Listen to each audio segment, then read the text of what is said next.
Welcome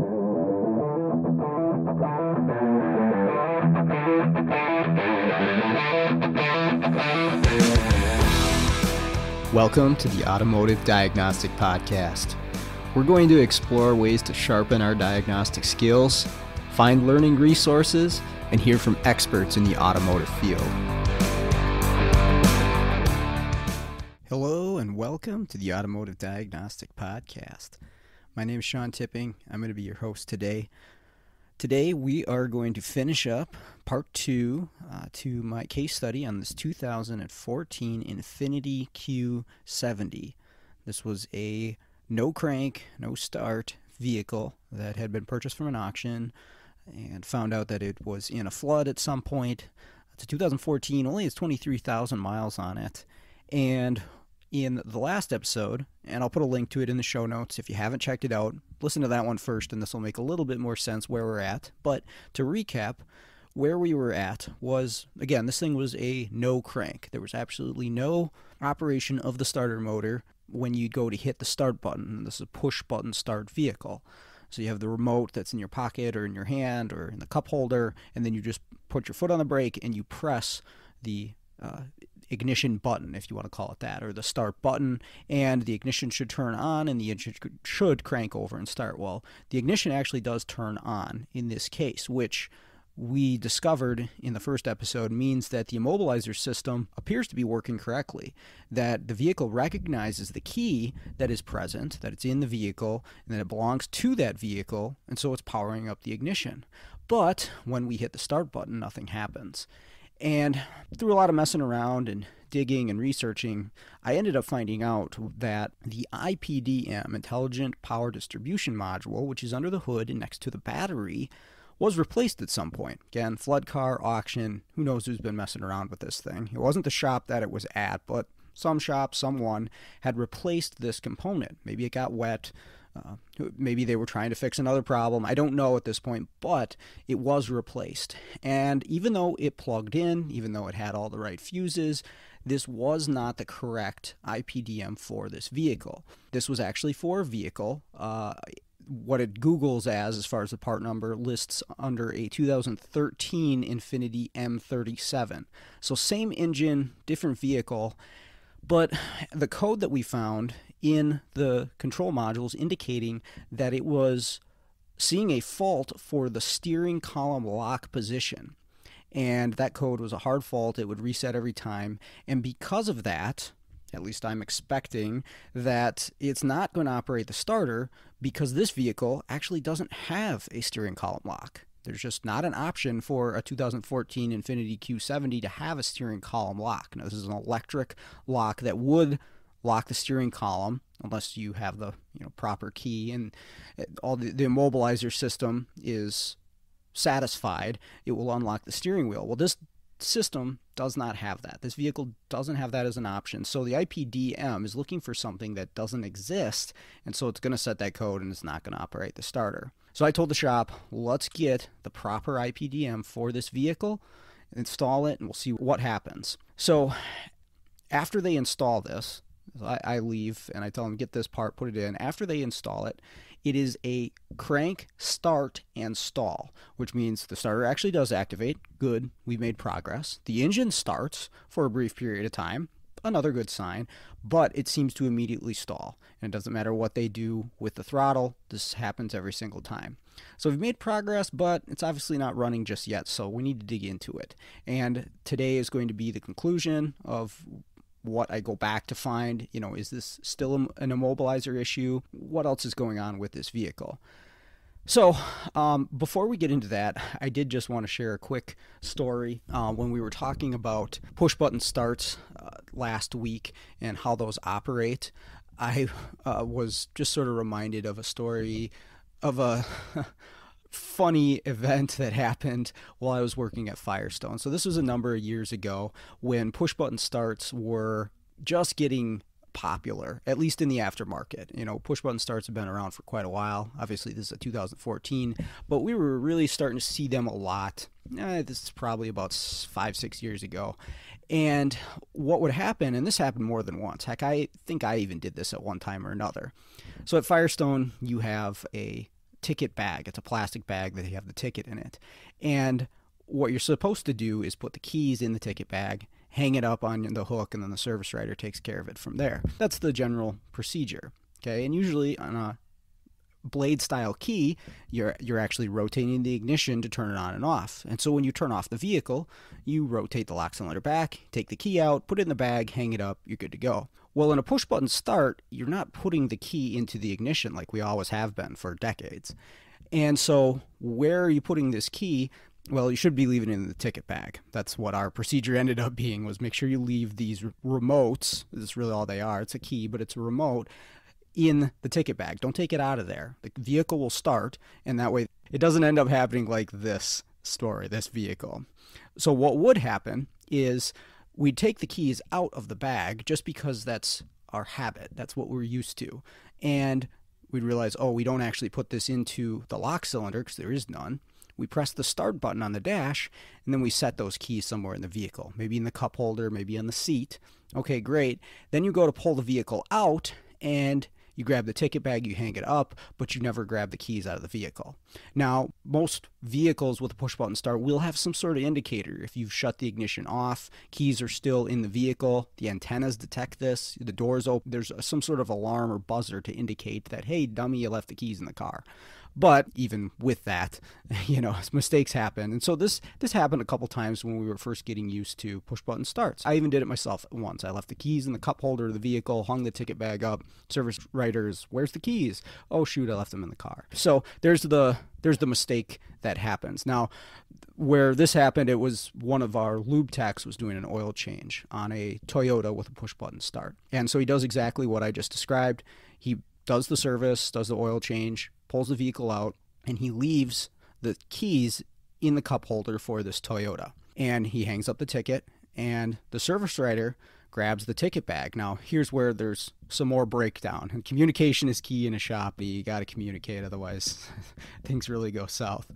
So the service writer grabs the ticket bag with no keys in it and sees a set of keys that were sitting on the service desk close to where this ticket was. And for whatever reason, maybe the keychain looks similar, or maybe he just decided these were the keys. He's like, oh, these must be the keys for this ticket, tosses them in the ticket bag. So now our Toyota ticket has the wrong keys. These are actually keys to an Audi. It's a key fob, but it's for a completely different vehicle. So customer comes to pick up their Toyota. Service writer grabs the ticket, grabs the keys that are in there, hands these keys to the customer, charges them for the oil change. See ya, have a nice day. Customer apparently does not look closely at these keys that she's handed, puts them in her purse like she normally does, hops in the car, presses the start button, and the vehicle starts because her keys are actually in the cup holder, but she has someone else's keys in her purse. Drives off, drives home, and at least at the moment doesn't realize that anything's wrong, that she has the wrong set of keys. Well, customer with the Audi later that day comes to pick up their vehicle, and guess what? We can't find the keys. They are gone. And the service writer had no idea that he put the wrong keys in the ticket bag, or that he gave the wrong keys to the customer. So it ended up being a huge mess that we had to work through and figure out, okay, what happened here? We call this lady, we look like idiots. Hey, do you have the wrong keys? And she did, and she brought them back, and it was all good. But just I always think of that story when I think about push button starts. That's the story that comes to mind. So I thought I'd share it with everybody here because I think it was humorous after the fact, even though we looked like complete idiots to both customers. The customer that took the wrong keys actually felt kind of silly too, that she didn't look at the keys that she was handed. But her vehicle started, so those must have been the correct keys. Anyways, enough with that. Let's get into the actual case study here on our Infiniti and how we resolved this one. So I go back to the shop, and again, like I mentioned, this is a start and stall. So it starts, runs, and stall. Now, if you've worked on vehicles in the past 20 years, you've probably run into an immobilizer situation where you have a start-stall situation because of the immobilizer. The engine will actually start for a brief period of time, maybe a second and a half, 2 seconds, and then it will immediately stall. Regardless of what you do with the throttle or anything else, it will stall every time. Now, generally there will be some sort of security indicator flashing or illuminated on the dash to indicate to you or the customer that this is an immobilizer issue. So I'm wondering, is that what we have going on here? Do we have an immobilizer issue happening? Now, if we go back to all the information that we talked about last week with the immobilizer, this should not be the case with this vehicle, because if there's a immobilizer issue, this thing should not even crank. If it doesn't recognize that key, it's not even going to turn the ignition on and hit the starter, but in this case it is. So I'm not really thinking that this is an immobilizer issue. Still could be. Maybe there's something going on with the engine computer that doesn't like, it's not jiving with the rest of the immobilizer stuff. I don't know that yet, but it's in the back of my mind. But let's verify the complaint. Let's see what's going on, and let's see what we have for codes, because obviously that's going to be an important thing to check as well, see what the codes are. So I scan the vehicle for codes, and again, this thing's a flood vehicle, so there's a lot of codes. There's communication codes, which were still questionable as to what was going on, but the control modules that I couldn't communicate with didn't really seem to be important to vehicle operation as far as engine goes, and that's all this shop wanted. They wanted this thing to run, and that was it. We're not solving every single problem with this flood car, thankfully, but they want it to drive. They want it to move. That's their goal for their customer. So I'm going to check the big players again, and one of them that I want to check for sure is the engine control module. And he's got the code that I'm looking for, the code that I'm going to chase, because this ended up being the issue. It is a P2101, so 2101. This code says electronic throttle control performance bank 1. So what does that mean? And I did check this code. It's a hard fault. Every time you clear it and start the engine and let it, basically start, stall, this code resets. And so I'm thinking, okay, well, I got to chase this. I got to figure out what's going on. So this vehicle has electronic throttle control like most vehicles nowadays, but the unique part about this vehicle is it actually has 2 throttle motors. It has 2 throttles. So it's a V6 engine, and there's actually an electric throttle on each bank. So P2101 actually indicates bank 1, which is the passenger side. This is a conventionally mounted engine in a rear-wheel drive vehicle. Okay, so we're on the passenger side throttle motor, which is attached to the intake manifold for bank 1. That's our code. Now, what does this code mean? This is their description in Infiniti service information, is electronic throttle control function does not operate properly. And again, this is for bank 1. We're not setting one for bank 2, so at least I know which throttle to go for. And under possible causes, it says harness connectors, throttle motor circuit is open or shorted, electronic throttle control actuator. So by looking at this, I'm guessing this has to do with the actual motor circuit. Now, is this a circuit code? Is it a performance code? I'm not 100% sure yet, but at least I have some direction to go. But my other question is this causing my start stall, or is it unrelated? Now, could a throttle plate not moving cause a start stall, especially if it's only on one bank? I'm really not 100% on that.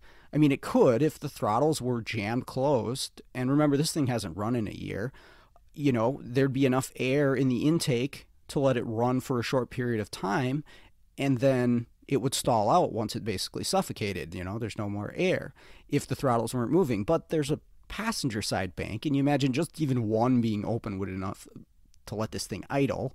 And so I'm not 100% sure yet what's going on, but I've said this before, when you have weird problems or multiple problems and you're not sure which direction to go, pick something that you can solve, that you can find the answer to.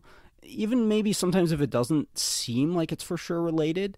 I mean, if you know for sure it's not related, obviously don't chase it. But in this case, I think it could be, and it's a hard fault. So I'm going after this thing. I'm committing to this code. I'm going to figure this out and see if this is the reason that my engine is not continuing to run. So I want to understand a little bit about this circuit and how this thing operates. The Electric throttle is pretty similar to almost every other electric throttle setup that you've seen, and I'm kind of going to just zero in on the one bank, but do keep in mind there are two throttle motor actuators on this engine. So if we look at bank one and we look at the throttle motor, we have two wires going to the motor itself, and it's a reversible DC motor that can move the throttle in both directions, and it's controlled by the PCM or ECM with an H-bridge circuit, meaning that it can power or ground either wire depending on the direction that it wants the motor to move.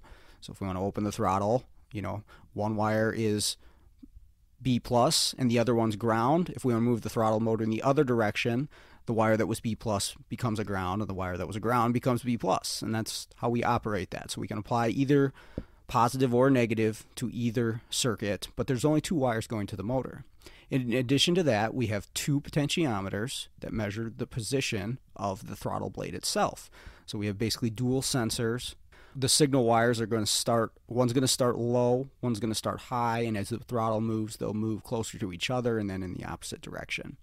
So pretty standard setup, nothing special there as far as how this thing operates in comparison to a normal throttle circuit. But there's a little bit more to it. If we look at the circuit, so we have those 5 wires going to the throttle motor. We also need to consider where the PCM gets the power for the throttle motor.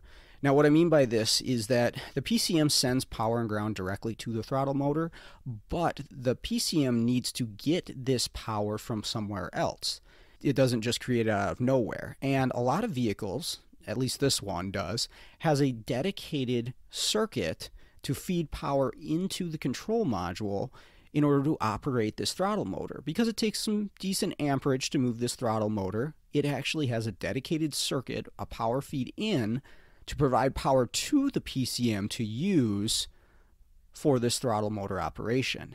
And this power is fed in by a relay that's actually located within the IPDM, the throttle motor control relay.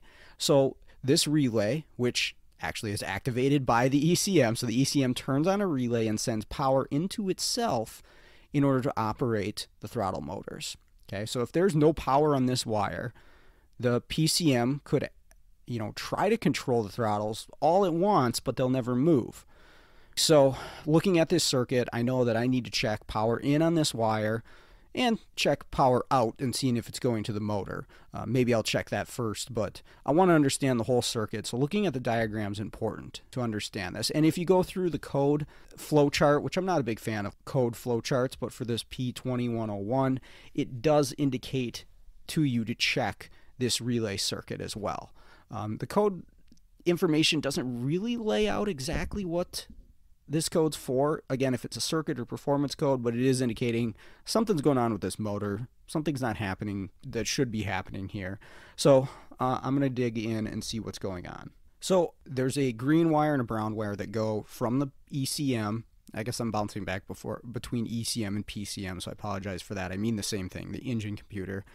There's a brown and green wire that go from the ECM to the throttle control motor to move it. And so I back probe on those wires at the throttle itself, and I start the vehicle up and I don't see anything on either wire. There's really nothing going on there. And I'm using a scope because the way that power and ground is applied to these is a very rapid on-off switching. It's pulse width modulated and it alternates depending on the direction they want that throttle to move or if they want the throttle to stay stationary. But I don't see anything going on. So immediately, okay, I want to check the power input from this relay from the IPDM, especially because we just replaced it and that relay is internal to the IPDM. So let's see what's going on there. I check the power feed into the ECM from this throttle control relay that's located within the IPDM, and I have no power there. Okay, so at least I got something to go with here. Why am I not getting power on this circuit? But before I dig too far into it, I do want to just clear these codes out of there and see if power returns, because one of the things we have to consider, if a circuit is dead, especially an output circuit of some sort or another, is it intentional shutdown by the PCM? Okay, there's a lot of strategy that goes into, codes and module operation, and circuits will be shut down intentionally in order to protect the computer, protect the components when something's not right. So if you have a code set, just consider that there are circuits that could be shut down. And I've run into this on, relays and air conditioning compressors and heck, even fuel injectors when there's a misfire code. You can have intentional shutdown of circuits that is completely by design. So I don't want to blame the circuit before I rule out the fact that it could be intentional shutdown of this relay. Because again, the relay, to provide power to the PCM, is actually controlled by the PCM. It is controlling power to itself, basically, through a relay. So my quick check is going to be, again, now what I'm looking for here is there's a red wire. It actually changes colors on the diagram, but at the PCM, ECM, I'm looking for power. And actually, I should say, I was testing at the IPDM because it's under the hood and it was easier. I'm checking power out of the IPDM going to the ECM for the throttle motor control. It's a red wire. And I clear the codes and I start this thing up, and I actually do get power output from this. Okay, so now this relay is working. But as soon as the engine starts and then stalls, now I do not have power out of this relay. And once I start it again, I have nothing. So once the code's present, it's like I suspected, there's an intentional shutdown of this circuit, that it is not going to function because the code's there, because it's seeing a fault. Okay, all right. So now I need to figure out why it's setting this code, but at least I got a little bit more information here. I can at least say that the relay is okay, and there's power getting to the ECM. I haven't gone there to check just yet, but I can go with this. I can run with this and look at this a little bit further. So at this point, I can at least do some testing after I clear codes, and that's going to be the key here. So I'm utilizing the scan tool, and I'm going to be connected with the scope, and I'm going to see what happens before those codes are set so I can determine what's going on with this circuit. So I'm going to put my scope back on the brown and green wires at the throttle control motor. And so I'm back probed in the circuits. I'm at the throttle control motor, brown and green wires. One's positive, one's negative. They can alternate in between. I clear the codes and I start this thing up. And what I'm expecting to see is a rapid pulsing of power and ground on each wire. Now, when one wire is pulsed to positive or B+, I expect to see the other wire at the same time pulled to ground. That would be my expectation. And when that one is pulled to ground, I would expect the other one to be powered, a B+, because that's how any, 2-wire motor circuit works. We need a power and a ground. What I see is something a little different. I actually see the same signal on both wires. I see, and I'm referencing my scope to a ground, and so really all I'm going to see is voltage at this point. I'm not going to see a ground. A ground would be 0, but again, I'm just looking to see what's happening here. But what I see is both wires at the same time being pulsed up to 12 volts, which is not what we want to see. We do not want to see both wires going to positive at the same time. Imagine sending B+ on 2 wires to a light bulb. Nothing's going to happen. Same thing on this motor. So I think in my head, okay, well, this must be the issue. Now, again, this is only a brief period of time I'm seeing this before the code sets, and then I have to clear the code and check it again. But again, I'm utilizing my scan tool, clearing the code, cycling the ignition, and looking at this for a short period of time with my scope before the code actually sets on this thing. So I need to ask myself, why am I seeing the same signal on both wires? Now, first thing is, are these shorted together? Or maybe is the motor shorted together? And I don't think that's the case because, again, I'm looking at this on the scope and I'm seeing it go up to 12 volts at the same time on both circuits, on both of my control wires. Now, if they were shorted together, let's say both circuits were working, one was being pulled to ground, one was being pulsed to power, and they were shorted together, you wouldn't see a jump up to 12 volts. Actually, I don't know exactly what you would see, if anything. You'd basically be shorting the 2 drivers together, and maybe there'd be a fail-safe in that computer to shut down the circuit, but on a scope, I don't think you'd see a full 12-volt pulse in that case. So I don't think my wires are shorted together, and I could ohm check them just to see, but at this point, I really don't think that's the case. Now, what if I had an open circuit? So think about this. Power goes in from one wire into the motor, which is basically just the load, and then it comes out of the motor, all the voltage gets used up, and then it returns on the ground path. All right. So if I'm looking at the wires, I should see voltage on the B plus side, and I should see 0 on the ground side of the circuit. There's no more resistance, so we use up all the voltage. You should see a ground on that side of the circuit. But I'm seeing power on both sides. So what if that ground side of that circuit is open? If that ground side of the circuit is open, my power would go into the load, the resistance, but it's not really a load because you don't have any current flow because the circuit's open. So the voltage actually would come out the other side. You'd have voltage all the way to the open. A resistance in a circuit is not really resistance if you don't have a complete circuit. No current flow, no voltage drop. So that is a potential reason why I might be seeing the same signal on both circuits, is that I have an open. But now my challenge is which wire is open, because again I have 2 wires going to there. Now if this was a light bulb or just an on-off motor that had power all the time on one and ground all the time on the other, it'd be pretty easy to determine. My challenge here is that these wires are pulsed, one to power, one to ground, and then the other one can also be pulsed from power to ground, and then we can have power on both, we can have ground on both. So even though I know I have an open wire, I'm pretty confident that I have an open wire, and that's why I'm seeing the same signal on both circuits, because the voltage is just moving straight through the motor without dropping. I don't know which wire is open. So how am I going to determine this? Well, I guess I could just unplug the motor and front probe or back probe the connector with it unplugged. We're removing the resistance, and I'm just looking to see which wire has the pulsing and which one doesn't. That's it, right? So I do that, I try that. Well, once I disconnect that connector, I'm also disconnecting the potentiometers, the position sensors for the motor, and those circuit codes basically supersede anything else happening. As soon as you key this thing up, it sees those circuits without ranges, and it does not even attempt to move these throttles. It doesn't do anything. You don't get any pulse. You get nothing. You just get circuit codes for the potentiometers. So that's a limitation.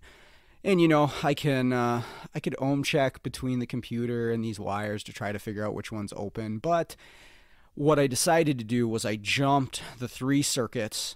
There's 3 or 4 circuits. I think it was actually 4 for the potentiometers. So I jumped them from the connector. So I'll explain where I'm at again. I have the connector disconnected from my electronic throttle. I'm back probing the 2 motor control circuits, and I jumped the circuits for the potentiometer. So the potentiometer is still connected, because what this thing does is when you start it up or you key it up, it actually is looking for, it pulses these motors, it moves the motors, and is expecting to see a response from those potentiometers. So if the potentiometers aren't working, if it sees a circuit code, it's not even going to try the motor. But in our case, when everything's plugged in, it's trying to move this motor, it's not moving, it doesn't see a response on the potentiometers, so it shuts down the whole thing. Says something's wrong with this electronic throttle, and we're not going to risk this thing being pegged wide open, so we're shutting down power to both motors.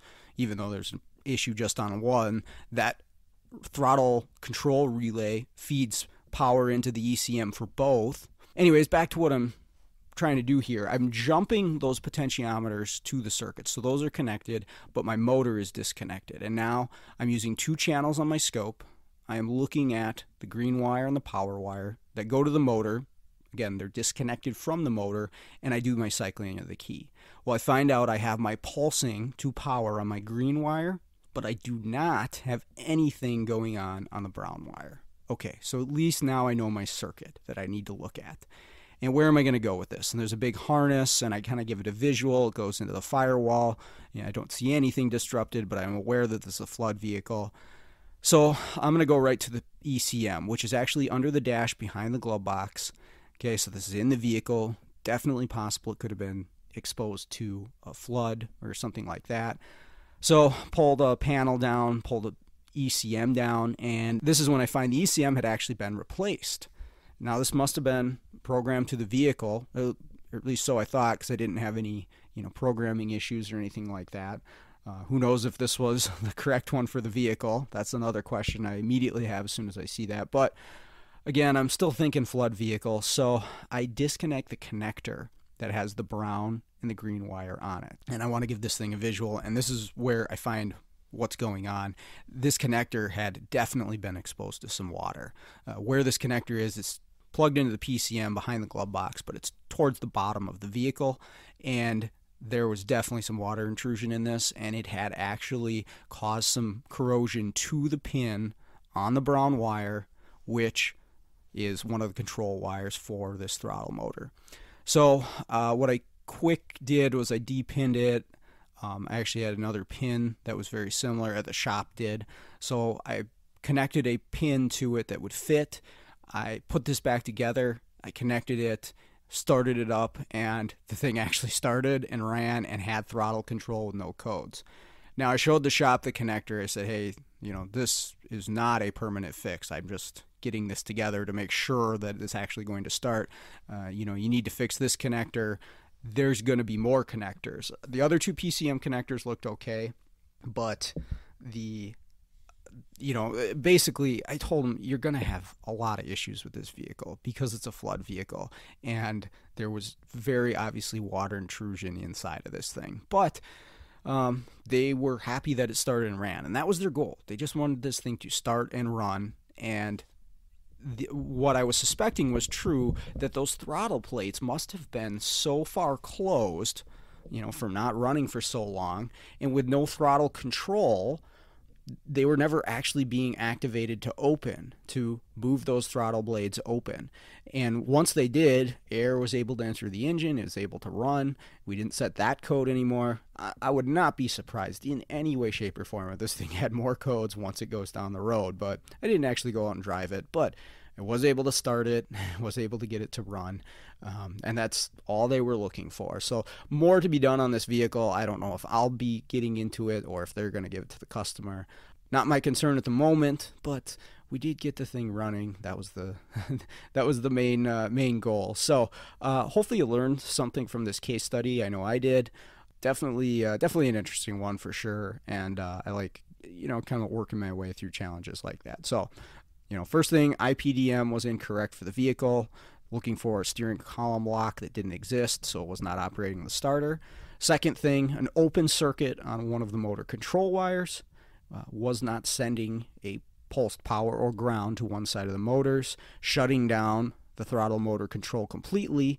And since this thing had been sitting for so long, those throttle motors were almost completely closed to the point where it was starving the engine for air. But once we got that circuit fixed, the computer operated the throttles the way it was supposed to, started breathing, started running, and we're good to go, or at least good enough to go for this vehicle. So thanks for listening, and hopefully we'll see you again soon.